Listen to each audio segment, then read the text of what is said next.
नमस्कार, मैं हूं राज वर्मा। प्रदेश के सबसे भरोसेमंद और number 1 news channel India news Haryana में आपका स्वागत है। हरियाणा में सबसे अहम शहर है गुरुग्राम। हरियाणा में सबसे ज्यादा राजस्व देता है गुरुग्राम। ऐसे में शहर की समस्याएं भी बड़ी है। ट्रैफिक जाम से लेकर बेसिक डेवलपमेंट के लिए स्थानीय लोग लगातार जूझ रहे हैं। ऐसे में इन मुद्दों को सरकार के सामने लाना जरूरी है। ऐसे में इन मुद्दों के समाधान ढूंढना जरूरी है। इसलिए इंडिया न्यूज हरियाणा लेकर आया है वॉइस ऑफ गुरुग्राम, एक ऐसा मंच जो आपकी समस्याओं को आवाज देगा, एक ऐसी आवाज जो सोए हुए हुक्मरानों को जगाने की काम करेगी।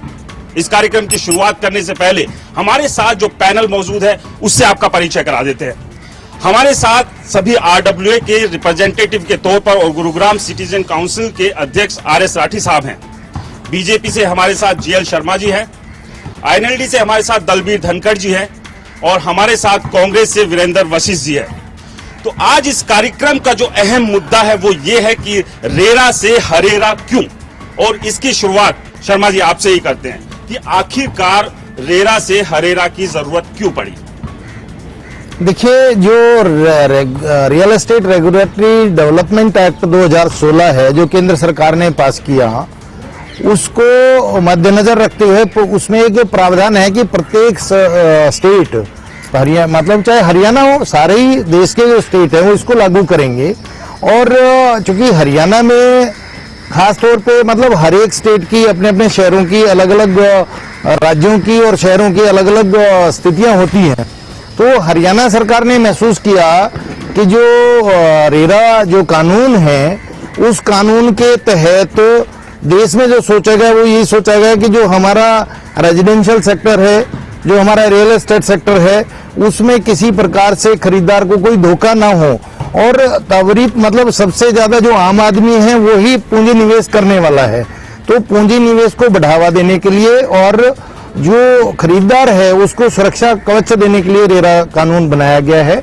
और उसमें हरियाणा सरकार ने रेरा कानून को, चूंकि अलग अलग स्टेट अपना अपना नाम देगा, ये एक देश का कानून हो गया, तो हरियाणा में उसको हम Haryana real estate regulatory authority, चूंकि उसमें रेरा में ये है कि हर प्रांत अपनी अपनी एक रेगुलेटरी अथॉरिटी बनाएगा रियल एस्टेट से संबंधित, जिसमें जो बिल्डर बायर के बीच में, खरीदार और बेचने वाले के बीच में जो एक समझौता होता है उसको लागू कराने में कहीं ना कोई चूक ना हो जाए तो 2 महीने में उसका न्यायिक प्राधिकरण 60 दिन के अंदर उसमें फैसला करने का एक कानून दे रहा है। ठीक है, जब रेरा आया आप उसको हरियाणा में अब जब लेकर आ रहे तो हरेरा उसको कर रहे हैं, लेकिन कहीं इसके पीछे मंशा, क्योंकि ये सवाल अब लोगों के जहन में आने लगा है और ये उठाने भी लगे हैं कि कहीं सरकार की ये मंशा तो नहीं है राहत आम आदमी को ना देकर उन बिल्डरों को या रियल एस्टेट सेक्टर से जुड़े हुए लोगों को देने की कोशिश है पीछे के रास्ते से, ये मंशा तो नहीं है कहीं? बिल्कुल गलत। जो real estate regulatory development act है उसमें प्रत्येक प्रांत को ऑथराइज किया है कि वो इसको लागू करे और वो अपने अपने स्टेट में जो जहां की जैसी स्थिति है उसके अनुसार अब हरियाणा करेगा तो हरियाणा रेरा तो नहीं कर, हरेरा ही करेगा ना। हरियाणा सरकार अपना कर रही है और अपने प्रांत की जनता से सुझाव मांग के उसमें अगर कोई अच्छा सुझाव दे सकते हैं, हम लोग दे सकते हैं हरियाणा की जनता, तो 15 मई तक लागू करने से पहले जो केंद्र का एक्ट है वो और प्लस में हरियाणा की जनता से उस विषय में राय मांगी गई है कि आप अपना कोई बहुमूल्य सुझाव कोई रह गया हो तो हम हरेरा में उसमें ला सकते हैं। तो इस तरह का पूरे अपने प्रांत की जनता का भरोसा जीतना, उनसे सुझाव लेकर के उसमें अगर कोई कमी रहेगी तो उसको ठीक करना, ये प्रांत का काम है। कुछ आपत्तियां है जो रेजिडेंट्स हैं उनकी, कुछ आपत्तियां है राठी साहब, आप लोग विरोध भी कर रहे हैं हरेरा का कि जो प्रारूप में जो बदलाव किया जा रहा है उससे आप लोग संतुष्ट नहीं है। अगर आपत्तियों की बात करें तो कुछ पॉइंट्स में अगर आप उसको बताना चाहें कि कहां आपत्तियां है और कहां जो फायदा आम आदमियों को देने की बजाय कहीं और देने की कोशिश है। सबसे पहले हमें ये सोचना पड़ेगा कि रेरा की जरूरत क्यों पड़ी, क्योंकि लगातार हर प्रदेश की जो अथॉरिटीज है जो लाइसेंस देने की है उसका काम रेगुलेटर का भी होता था। उन्होंने अपनी रेगुलेटर्स की पावर सारी खत्म कर दी और नेक्सस बना लिया ब्यूरोक्रेसीज का, बिल्डर्स का और डेवलपर्स का। उसके बाद हर प्रांत से एक आवाज आई कि एक अथॉरिटी ऐसी बननी चाहिए जो लोगों की इंडिविजुअल ग्रीवेंसीज भी हैं और जो सामूहिक ग्रीवेंसीज सुना जाए। तो पार्लियामेंट में 5 साल का डिस्कशन होने के बाद एक कानून बनाया गया 2016। उसके बाद ये कानून हरियाणा बीजेपी स्टेट गौन स्टेट है, होना तो चाहिए था कि वो जो कानून बनाया है सेंटर के अंदर उसको एज इट इज लागू करना चाहिए था। बाकी बीजेपी की दूसरी स्टेटों ने लागू कर दिया है, लेकिन इस गवर्नमेंट ने दूसरा वाया मीडिया निकाला है, एक नोटिफिकेशन निकाला है कि ऑन गोइंग प्रोजेक्ट की डेफिनेशन बदल रहे हैं। जबकि गुड़गांव के अंदर आप देखेंगे सिर्फ एक गार्डन स्टेट को छोड़ करके किसी भी प्रोजेक्ट को अभी कंप्लीशन नहीं मिला है। और ऑन गोइंग प्रोजेक्ट्स का ये क्लियर है ना, तो जिस प्रोजेक्ट को अगर 1 मई से पहले इसका कंप्लीशन नहीं मिला है तो वो रेरा से बाहर नहीं होना चाहिए। और उसके बाद किसी भी प्रोजेक्ट को नहीं मिला है तो हम ये चाहते हैं कि जो रेरा की कंडीशन है सेंट्रल गवर्नमेंट की एज इट इज हरियाणा सरकार उसको लागू करे। अगर वो नहीं करती है, हमने अपने ऑब्जेक्शन फाइल कर दिए हैं, अगर वो नहीं करती है तो गुड़गांव के रेजिडेंट आप देखेंगे समस्याओं के लिए हमेशा जागरूक रहते हैं और वो इसके लिए आंदोलन करने के लिए तैयार। जाहिर सी बात है बहुत सारी समस्याएं हैं और अगर सरकार को कुछ करना होता तो बहुत पहले भी कर लेती, लेकिन कहीं ना कहीं मंशा पर सवाल यहां पर उठ रहे हैं। धनखड़ साहब, जो ये एक बदलाव करने की एक कोशिश है सरकार की, क्या लग रहा है? कुछ मंशा पर सवाल उठ रहे हैं, शंका कहीं ना कहीं अब मन में आ रही है कि कुछ गड़बड़ करने की कोशिश है। सर ये टोटली शंका ही है, शंका नहीं सच्चाई है। पहले की पूर्व सरकार का आप देख लीजिए, इतिहास उठा लीजिए, इस सरकार का उठा लिए, इसमें गुड़गांव सबसे ज्यादा पिस्ता आ रहा है। हम बार बार कहते हैं 68% रेवेन्यू जनरेट करने वाला गुड़गांव। भारतीय जनता पार्टी को मैं वो बात याद दिलाना चाहूंगा, जब चुनाव हो रहा था विपक्ष में ये भी थे, हम भी थे, इन्होंने गाय का बना के दूध रोड तक की तरफ निकालना था, घास गुड़गांव से चल रही थी, उसका एक पोस्टर इन्होंने लेकर आया था, बड़े भाग दौड़ करके इन्होंने पूरे दक्षिण हरियाणा में उसको घुमाया गया था। उस सरकार में, इस सरकार में मेरे को कोई बदलाव नजर नहीं आ रहा। ये गुड़गांव वासी यहाँ बैठे हुए हैं, मैं याद दिलाना चाहूंगा चौधरी ओम प्रकाश चौटाला ने 2004 में आखिरी सेक्टर 57 काटा था। 57 सेक्टर के बाद कोई भी सरकारी सेक्टर नहीं आया है जो जनता के लिए हो, सब के सब प्राइवेट बिल्डरों को दे दिए गए हैं। फायदा पहुंचाने की वो सरकार भी बिल्डरों को सीएलयू और प्राइवेट बिल्डरों को देना किया था। इस सरकार ने भी बैकडोर से सेंटर की ने जब ये कानून बनाया था, हमने बड़ी खुशी जाहिर की थी और बड़ा अच्छा किया था कि सेंटर ने कोई कानून तो बनाया, तो आम आदमी जहां कितना परेशान होता है इस कानून के तहत बिल्डर अब शिकंजे में आ जाएंगे। परंतु भारतीय जनता पार्टी ने बिल्डरों को फायदा पहुंचाने के लिए वो कानून को ढीला कर दिया, इससे हमें बहुत नुकसान होगा आने वाले समय में। अभी आ रहे एक प्रतिक्रिया, शर्मा जी, एक प्रतिक्रिया वीरेंद्र वशिष्ठ जी से ले। एक मिनट धनखड़ साहब, एक मिनट, एक प्रतिक्रिया ले लूं, उसके बाद वीरेंद्र वशिष्ठ जी किस तरह देखते हैं, क्योंकि 10 साल आपकी सरकार ने भी राज किया और सबसे ज्यादा जो समस्याएं देखने में आ रही हैं, क्योंकि अब तक भी जिनका समाधान नहीं हो रहा है, कहीं ना कहीं आपकी सरकार के दौरान पैदा हुई ये समस्याएं हैं। लेकिन अब सबके बीच रेरा और हरेरा की अब ये एक नई कहानी आई है, तो क्या लग रहा है सरकार की मंशा को लेकर कि सरकार क्या सही दिशा में जा रही है या फिर एक बार वैसे ही लोगों का बेवकूफ बनाने की कोशिश की जा रही है जैसे वो पहले बनते रहे? मैं आपके चैनल के माध्यम से सबको ये बताना चाहता हूं, जैसे राठी जी ने भी कहा कि ये समस्या जब रेगुलेटरी अथॉरिटी ना होने की वजह से 2012 में इसके ऊपर पार्लियामेंट ने डिस्कशन चालू कर दिया था और 13 अगस्त 2013 तक ये बिल पब्लिश हो गया था और ये हमने पास कर दिया था। और ये एक बड़ा धोखा किया गया कि इसको एज इट इज लागू ना करके इसको फिर भाजपा की सरकार आ गई सेंटर में, उन्होंने इस बिल को डिले किया और उसमें लकूने ढूंढे कि जिस प्रकार कैसे हो सके कि बिल्डरों को फायदा। 2012 में पास हो गया था, तो 12 में नहीं, 13, जब तक प्रेसिडेंट ऑफ इंडिया के साइन नहीं होते हैं, पार्लियामेंट अगर उसे पास भी कर देती है वो लागू नहीं होता है। मैं आपको ये बताना चाह रहा हूं, मैंने कहा डिस्कशन स्टार्ट हो गया था, फिर वो स्टैंडिंग कमेटी ने सिलेक्ट कमेटी को भेजा, सिलेक्ट कमेटी ने फिर उस पर सारा डिस्कशन, जब हमारी मंत्री थी डॉक्टर गिरिजा व्यास जी जिन्होंने इसको पास किया। आप नेट पे आजकल कोई जमाना ये तो रहा नहीं कि मैं आपके सामने बैठ के झूठ बोल दूं और वो झूठ साबित हो जाए, आज सब आदमी इसको देख सकते हैं। उस समय अब हरेरा इसमें एक मेंशनिंग है कि हर स्टेट को, जैसे नेशनल ह्यूमन राइट कमीशन है ऐसे स्टेट ह्यूमन राइट कमीशन होगा, स्टेट का नाम जो होगा पहले वो लिख के उस नेक्स्ट नेम वो हो जाएगा। रही बात जहां तक की, अब बिल्कुल ठीक है अगर इनकी मंशा होती कि, क्योंकि सबसे ज्यादा धोखाधड़ी अगर किसी के साथ हुई है तो हरियाणा में बायर के साथ हुई है। जितने हरियाणा के अंदर धोखाधड़ी हो रही है बिल्डर की तरफ से, किसी के साथ नहीं हो रही है। उसको देखते हुए मेनली ये था, और हरियाणा की खट्टर सरकार ने कि इसको 2016 में इन्होंने पास भी कर दिया, मैं इनको श्रेय देता हूं। तो आज 1 मई 2017 क्यों लग रहा है इसको अपने यहां पास करने में? इनकी गुजरात की सरकार ने अक्टूबर 2016 में इसको लागू कर दिया था और अब भी ये डिले कर रहे हैं, उसमें लकूने ढूंढ रहे हैं। आपके चैनल के माध्यम से मैं बीजेपी की सरकार को ये कहना चाहता हूं कि आप लोगों के पैसे को बिल्डरों को खाने की मशीन मत बनाइए। जब ये एक्ट आ गया, आज सर, इसका बिल्डरों स्टे के लीजिए। खाने की मशीन तो आपके सरकार के दौरान से भी बन गई थी और ये कहानी तभी से लिखी भी जा रही है और लोग परेशान है, त्रस्त है, आज तक उन्हें कुछ मिला नहीं। शर्मा जी, एक बात, ये सवाल यहां सबसे अहम है कि जब इलेक्शन के दौरान भी ये बात हुई, लगातार आप इस बात को उठाते रहे कि जो गुरुग्राम का जो हक है वो इस शहर को नहीं मिल रहा और कभी मिल नहीं पाया। सबसे ज्यादा रेवेन्यू ये शहर देता है, इस शहर की जो भागीदारी है इसको नजरअंदाज किया नहीं जाता। लेकिन जिस तरह से पूर्व सरकारें करती आई वैसे ही आपकी सरकार भी नजरअंदाज कर रही है। जो विकास, जो जरूरतें इस शहर की है, जो इसको मिलनी चाहिए, वो नहीं मिली है। देखिए, ये बिल्कुल गलत है कि 2.5 साल, अभी तो सबसे पहले तो मैं धन्यवाद करूं वीरेंद्र जी वशिष्ठ का। इन्होंने कहा कि बहुत जबरदस्त धोखाधड़ी लोगों के साथ हुई है। हमारी सरकार को आए 2.5 वर्ष हुए हैं और 10 वर्ष शासनकाल इनका रहा, उससे पहले 7.5 साल का शासनकाल इन लोगों का रहा था और 2.5 साल केवल इस सरकार को हुए हैं। तो जो धोखाधड़ी हिसाब बराबर करना चाहते हैं आप कि 10 साल उन्होंने किया, 7.5 साल उन्होंने किया, अब आगे आप कर लेंगे, हिसाब बराबर करना चाहते हैं। किसने शुरू किया? सीएमयू का खेल, सीएमयू का खेल, भूमि के घोटाले सारे किसने शुरू किए? ये गुड़गांव की जनता अच्छे से जानती है, अच्छे से जानती है।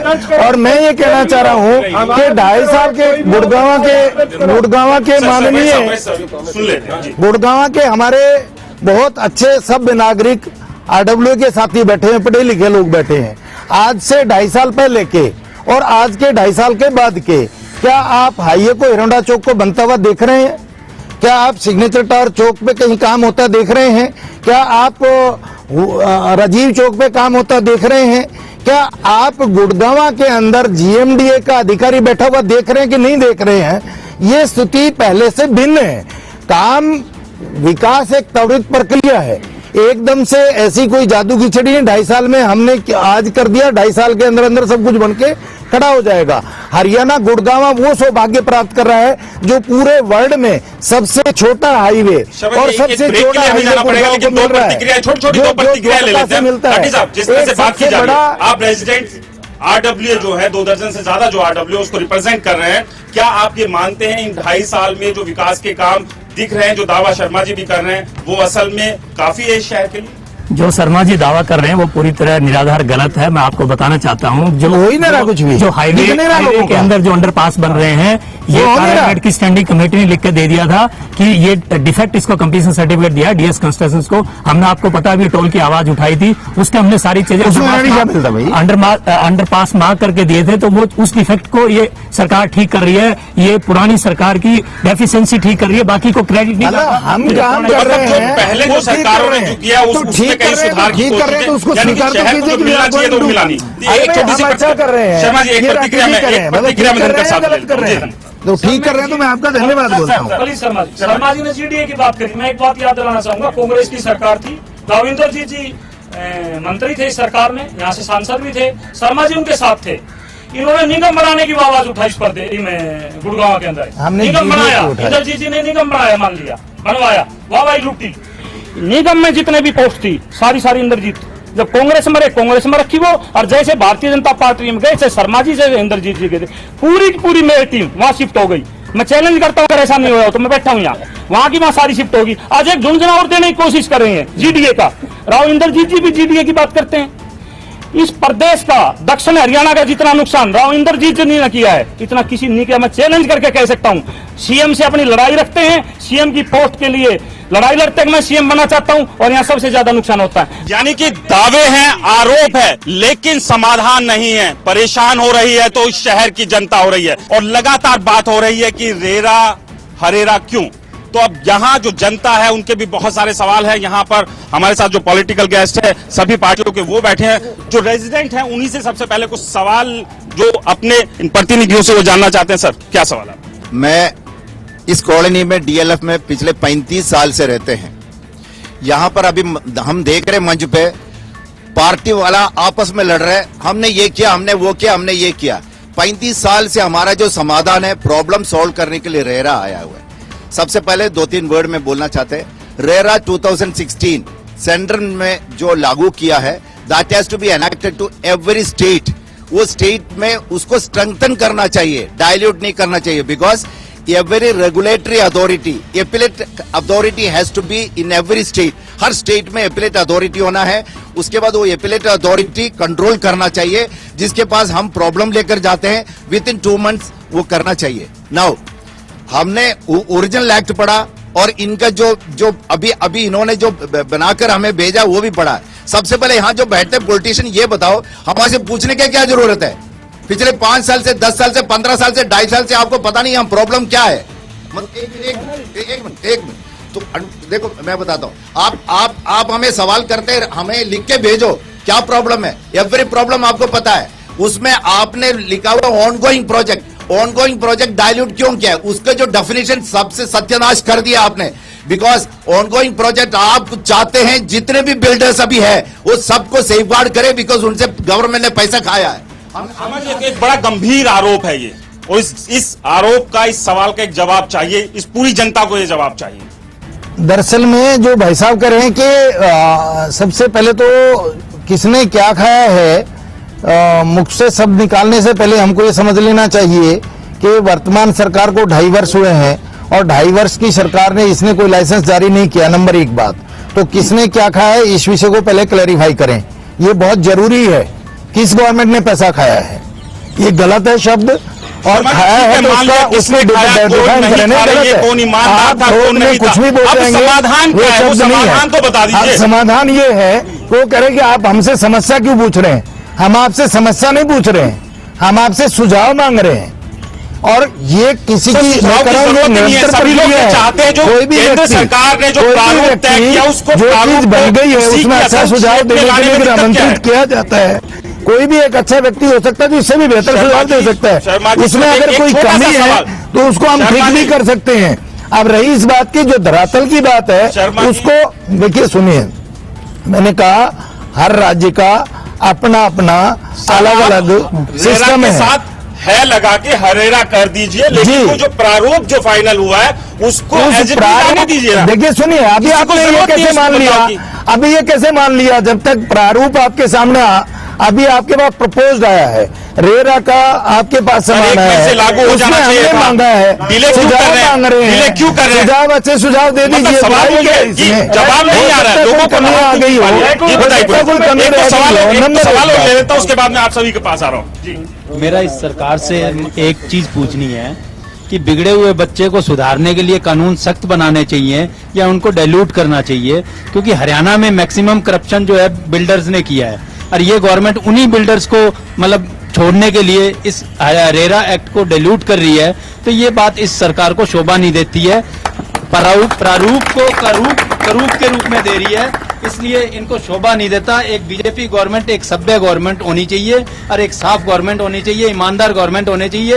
लेकिन ये इनके ऊपर एक दाग और एक ईमानदारी के ऊपर इनके सवाल उठा रहा है। इसके माध्यम से हम कहना चाहते हैं कि अपने इसको छवि को सुधार लीजिए। शर्मा जी, मतलब यही बात मैं आपको एक सवाल सबसे पहले आश्वस्त करता हूं। आप ईमानदार हैं, आप कह रहे हैं भ्रष्टाचार, आप मैं सबसे पहले मैं आपको आश्वस्त ये करता हूं कि आप लोगों के दिमाग में बात आनी नहीं चाहिए कि किसी तरह का किसी व्यक्ति को डील दी जाएगी, क्योंकि हमारी सरकार ईमानदारी और एक, अरे सुन तो लो यार, चले तो तुम बोल लो फिर यार बता दो। इसमें रेगुलेटरी अथॉरिटी बनाने के लिए पूरी प्रक्रिया करनी पड़ती है, जिसमें चेयरमैन बनाने, एक में से अब मांग रखे ना सुझाव, चेयरमैन बनाने हैं, वाइस चेयरमैन बनाने हैं, तो नहीं चल रहा जी, को प्रपोज किया है, अब उसमें सुझाव मांग लिए और जैसे ही फाइनल हो जाएगा इसमें हमने अपॉइंटमेंट भी करनी पड़ेगी। एक रेगुलेटरी अथॉरिटी बनानी पड़ेगी ना, तो उसके लिए प्रोसेस डालना पड़ता है कि नहीं डालना पड़ता है, या 1 मिनट में दिया डाल दिया। 10 साल पहले चली थी, आज भी 2.5 साल से जो कानूनी प्रक्रिया है कि जो विकास आप लोगों के समय में होना चाहिए तो वो नहीं हुआ। अब समाधान की बात कर रहे हैं हम लोग, आरोपों से परे अब कुछ नई बात की जाए। उन आरोपों को देखते हुए कांग्रेस गवर्नमेंट रेरा लाई, ये आप भी मान गए और ये अब मैं ये आप बीजेपी कांग्रेस लाए, बीजेपी लाए, देखिए लेकिन समाधान का सरकार नरेंद्र तो मोदी मैं इनसे ये कहना चाहता हूं कि आप लेके आए आपको अपने नरेंद्र मोदी प्रधानमंत्री पर भरोसा है, अगर है तो आपने हाथ में मिलने वाला है, जब कोई चीज बनी है कानून तो उसका लाभ भी मिलने वाला है। एक चीज बनी है ना, अब लागू हो रही है तो आप देखेंगे every person is bound. Sir कुछ और सवाल लेते हैं। सर बैठ जाइए, आप बैठ जाइए। सर एक बात बताइए कि जो निसंदेह किसी प्रकार की कोई मंशा हरियाणा सरकार की, हमें बड़े दावे के साथ आपको कह सकता हूँ, मेरी पार्टी की तरफ से, मेरी सरकार की तरफ से बिल्कुल साफ मंशा है। लोगों के कुछ सवाल है वो उनके वो ले लेते हैं। तो क्या जो सुविधाएं आप लोगों को मिलनी चाहिए वो कभी मिली? कभी भी नहीं। अब मैं शर्मा जी को 3 सिंपल सुझाव बता रहा हूं। एक नंबर 1 है कि आप जो जितने भी लाइसेंसी हैं, जो ठेकेदार है जिनको कॉन्ट्रैक्ट दिया है कॉलोनी बनाने का, अगर 5 साल की जगह 10 साल उन्होंने लगा दिया और अभी तक कॉलोनी बनाई नहीं, तो उनके लाइसेंस कैंसिल कर दो। वो एक नंबर 1 है। दूसरा, जिस बंदे ने ये लॉ बनाया हरेरा और उसमें डाइल्यूशन डाली है, उसके ऊपर तो इंक्वायरी करनी चाहिए। और तीसरा, जो सरकार जो नेशनल रेरा एक्ट है उसको लागू कर दो और हम खुश हो जाएंगे।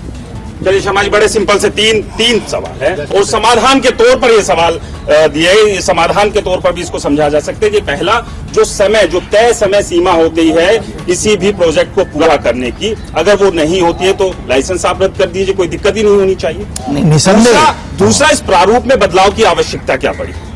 नहीं, बदलाव जो प्रारूप है उसको लागू कर दीजिए, लोग खुश, आप बार बार बदलाव की बात कर रहे हैं। अभी प्रारूप आ गया कि आप बदलाव शब्द को पहले देखो, प्रपोज्ड है सर, प्रपोज्ड है तो क्यों प्रपोज्ड है? और वो आपके सामने रखा है, तो बदलाव करने की नीयत से नहीं रखा, लोगों के सुझाव मांगने की नीयत से रखा है। मैंने कहा कि इसमें गठन करना है। अभी अगर ये मतलब जो जनता से मांगना और जो रेगुलेटरी अथॉरिटी का गठन होना है, उसमें चेयरमैन का चुनाव, उसकी योग्यताएं, उसमें मेंबर्स बनेंगे, उसमें वाइस चेयरमैन बनेगा, ड्यूटी सारी चीजें तय करनी है। सुझाव मांगे जा रहे हैं, बिल्डर को सपोर्ट करने की कोई सुझाव नहीं है, सपोर्ट नहीं किया जा रहा, एक भी बिल्डर को सुझाव नहीं मांगा करने का कोई सुझाव नहीं है उसमें। 2000 करने का कोई सुझाव नहीं है, कोई सुझाव ही नहीं है बिल्डर को सपोर्ट करने का। कोई सपोर्ट नहीं कर रहे, हम केवल अपने 2013 सुझाव दिए गए थे, वो सुझाव पार्लियामेंट के अंदर पूरी तरह पास हो चुके हैं। अब सुझाव का कोई औचित्य नहीं है, सुझाव खत्म हो चुके हैं। तो सवाल यही है कि जो सम्मत था वही लागू हो जाना चाहिए। दिल्ली में लागू होगा, ये लागू होगा। 24 नवंबर 2016 दिल्ली ने हरियाणा के अंदर बैठे, हरियाणा के रेजिडेंट की बात हो रही है। सर एक चीज बताइए, आप ये बताइए सर हरियाणा में सर हरियाणा में जो प्रॉब्लम है उसको सोल्व करने में आपको भरोसा दिलाता हूँ। हरियाणा सरकार अपने रेजिडेंट के साथ है, 2.5 करोड़ हरियाणा वासियों के साथ खड़ी है और किसी बिल्डर के प्रति कोई किसी प्रकार की हमदर्दी नहीं दे रही है। चुनाव तो तुम लड़ रहे हो, मैं चुनाव में सत्य बोल रहा हूँ, मैं नहीं सच बोल रहा हूँ। फर्क पड़ेगा हमें, अरे कर देंगे यार, संभाल लेना। हमने जो बना रहा है उसके विषय में आपको क्या तकलीफ है? हमें एज ए रेजिडेंट आपसे पूछ के थोड़ी करना है। हमें क्या मिला? कुछ नहीं मिला। कहीं जाते हैं रेरा से रिलीफ थी कि उसमें आएगा नहीं, कोई कम्युनिटी बिल्डिंग्स हमें नहीं मिल रही, प्राइवेट होटल की तरह कम्युनिटी बिल्डिंग यूज की जा रही है। हम कहाँ जाए? अपने काम छोड़ के प्रोटेस्ट करते हैं, टीसी की जाते हैं, हर पिलर टू पोस्ट भागते हैं, हमें कुछ नहीं मिला। जो उम्मीद थी रेरा थी वो भी कर, जो सेंटर पार्लियामेंट तो सबसे ऊंचा है ना, जो पार्लियामेंट ने पास किया आप उसको पास कट कॉपी पे पेश कर दीजिए। हमें किसी पॉलिटिकल पार्टी से रंजिश नहीं, यानी कि देखिए शर्मा जी, ये आम आदमी का दर्द है, वो तकलीफ है जो लगातार वो बयां कर रही है, क्योंकि एक उम्मीद थी उन्हें कि ये सरकार कुछ देगी, वो उन्हें नहीं मिला और ऐसे में अभी सवाल उठेंगे, वो जवाब शब्द गलत है, वो अभी मिला ही नहीं है। दैट इज प्रपोज डेल्यूटेड है, नहीं मिला तो विकास मिला से क्या मतलब है? विकास नहीं मिलेगा, वो मिलेगा। नहीं, आप क्या चाह रहे हैं? 1 मई से लागू होगा, आगे आपके बाद मिलना शुरू हो जाए। मैं शर्मा जी से ये क्वेश्चन पूछना चाहता हूँ, अगर ये सरकार जो आप लोगों ने लाई है और हम लोगों ने यहाँ चेंज करके सरकार हरियाणा लोगों ने आपको दी है, अगर ये सरकार भी वही करेगी जो पिछली सरकार ने कहा था कि हमारे सामने बिल्डरों के खिलाफ मत बोलो, जी अगर ये सरकार भी वही करेगी तो हमारे जो रेजिडेंट होंगे यहाँ के गुड़गांव के, वो किस मोड में खड़े हो जाएंगे ये आपको पता लग जाएगा। मैं आपको 100% गारंटी देता हूँ कि सरकार की नीयत ठीक है, बिल्डर के साथ कोई नहीं खड़ा है। हमको दोनों के अब देखिए, कोई भी हो सरकार तो सबका ही देख के चलती है, और सरकार को ही देखना होगा। मान लो आपका लाइसेंस कैंसिल कर दो, उसमें 3500 आदमी को फ्लैट बिके पड़े हैं, लाइसेंस आपने कैंसिल कर दिया, वो कहाँ जाएंगे? आपको सब चीजें देखनी पड़ेगी। सच बता रहा हूँ तुम्हारे को, पता ही नहीं है। यस, उसका अपनी जगह सर आप क्या ऐसे थोड़ी हो बेसिक जाएगा। बुनियादी जरूरतें आपने कैंसिल कर दिया, पैसे लेके भाग गया। नजर आई है इन क्या कर दिया? में इस सरकार की ये उससे नहीं रहेगा जाके। ऐसा है कि सुविधाएं कुछ नहीं मिल रही है, और सुविधाओं के लड़ाई लड़ने के लिए एक बार तो क्या हम कानून के लिए ही 2.5 साल तो लड़ते हो गए। कभी जीडीए का सवाल आता है, वो नहीं बन पाया, उसके अंदर सुझाव मांगे, सुझाव खूब दे दिए, वो नहीं बना, उसमें भी चेंज आ रही है। अब रियल एस्टेट के लिए ये तो एक बहुत जरूरी कानून था जो इमीडिएटली ऑपरेट होना चाहिए था, वो नहीं हुआ। अब सुझावों के अंदर भी क्यों टाइम वेस्ट किया जा रहा है? तो सर सवाल बार बार वही आ रहा है कि देखिए सुझाव आप लीजिए, सारी चीजें कीजिए, प्रारूप को कर दीजिए, लेकिन इसके अलावा जो विकास मिलना चाहिए तो वो नहीं।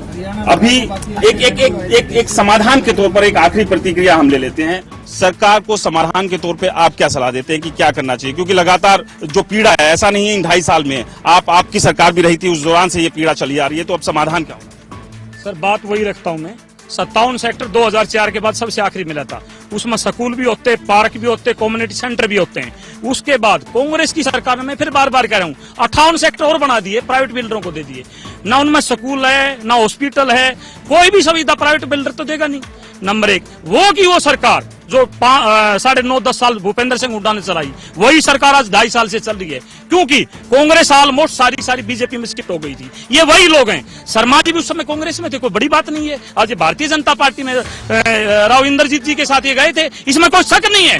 राव इंद्रजीत ने दक्षिण हरियाणा और गुड़गांव का जितना नुकसान किया, इतना कोई नहीं कर सकता। और मेरी एक सलाह, प्लीज मेरी एक सलाह और है, नहीं मैं सीधा लगा रहा हूँ सर, सलाह एक सुझाव नहीं, आप बीच में बोल रहे हो, इसलिए ना आपकी पोल खुल रही है, आप बीच में बोल रहे हो। आपका नंबर आया बोलना, हमारे नेताओं को जेल में बताना बेच सके। उस नेता ने इसमें कांग्रेस, उस नेता ने आपको कॉलेज दिया, उस नेता ने आपको कॉलेज दिया। जब से हरियाणा बना है, नया कॉलेज नहीं बना था, 2004 में कॉलेज बना। धनखड़ साहब सुझाव आपके पास भी नहीं है, सुझाव दीजिए, आरोप छोड़िए, सुझाव। सेंटर का जो रूल बना है वो बिल्डरों की गर्दन मरोड़ने के लिए बना था। सेंटर का, हाँ यस, उसको लागू करें। अरे सर हम स्वागत करते हैं उस रूल का, उसको लागू करें। आप क्या सोचते हैं समाधान के तौर पर क्या होना चाहिए? देखो, आज यहाँ जितने भी लोग आए हुए हैं सब समाधान के लिए सोच रहे हैं। मैं जीएल शर्मा जी से एक चीज पूछना चाहता हूँ, क्या आपको नरेंद्र मोदी के नेतृत्व में विश्वास है? अगर है तो जो कानून उन्होंने बनाया उसको लागू कर दो, हम आपका साथ देंगे। क्या दिक्कत है आपको? जाइए, हम साथ देंगे, अभिनंदन करेंगे, स्वीकारेंगे गुड़गांव के लिए।